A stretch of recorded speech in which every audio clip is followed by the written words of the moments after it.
আপনাদের জন্য family card করা হয়েছে। ফ্যামিলি কার্ড এটা নির্বাচনের পরে প্রত্যেকটি পরিবারকে একটা করে ফ্যামিলি কার্ড দেওয়া হবে।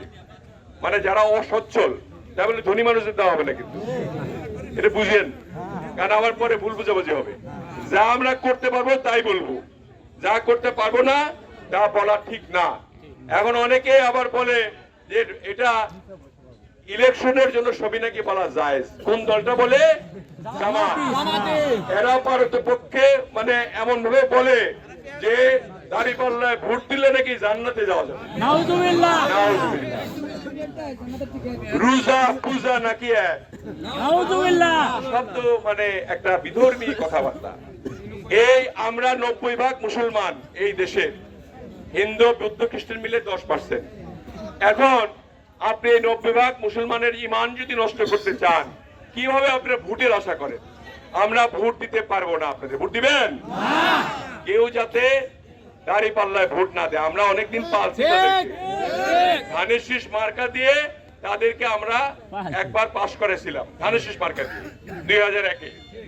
এবং এখন তারা যেহেতু আওয়ামী লীগ নাই, এটা আর 50 বছরের মতো আসবে না, কিন্তু এটা 50 শেষ। এটা হলো মুসলিম লীগ নামে, যে অনেক সিনিয়ররা বলতে পারবেন মুসলিম লীগ ছিল না, এখন আছে, নাম শুনেন? এই আওয়ামী লীগের অবস্থা এই হবে। আওয়ামী লীগের কোন অবস্থান আগামী 50 বছরের মধ্যে নাম আর শুনবেন না। একটি মাত্র দল, সেটা শহীদ রাষ্ট্রপতি জিয়া রহমানের দল বিএনপি। এবং বিএনপি খালেদা জিয়া, তারেক রহমান, তারপরে তারেক রহমানের পরে আছে জায়মা রহমান। অতএব এই দলটাই টিকবে। এদের সঙ্গে সকলকে ঐক্যবদ্ধ হয়ে এই দলের সঙ্গে কাজ করতে হবে। তাহলে এলাকার উপকার, মানুষের উপকার, জনসাধারণের উপকার, গরিবের উপকার, এগুলা আমাদের নেতা কর্মীরা করতে পারবে। আর নেতা কর্মীদের একটা হুঁশিয়ারি দেন, তোমরা কিন্তু জনসাধারণ বিরক্ত হয় এমন কোনো কাজ করতে পারবে না। যদি করো, আমার নির্বাচনের আগেই তোমাদের বহিষ্কার করবো। আমি এটা সহ্য করবো না। জনগণ আগে, পরে হলো আমাদের নেতা কর্মী।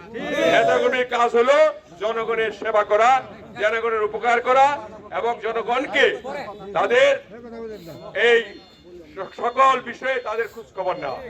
আমরা এমন একটি ব্যবস্থা করব, আমাদের বিএনপি, যুব দল, স্বেচ্ছাসেবক দল, মহিলা দল, ছাত্র দল, আমাদের অন্যান্য কৃষক দল, আমাদের যা দলগুলি আছে সবাই ভালোভাবে কেন্দ্র ভিত্তিক নির্বাচন করতে হবে।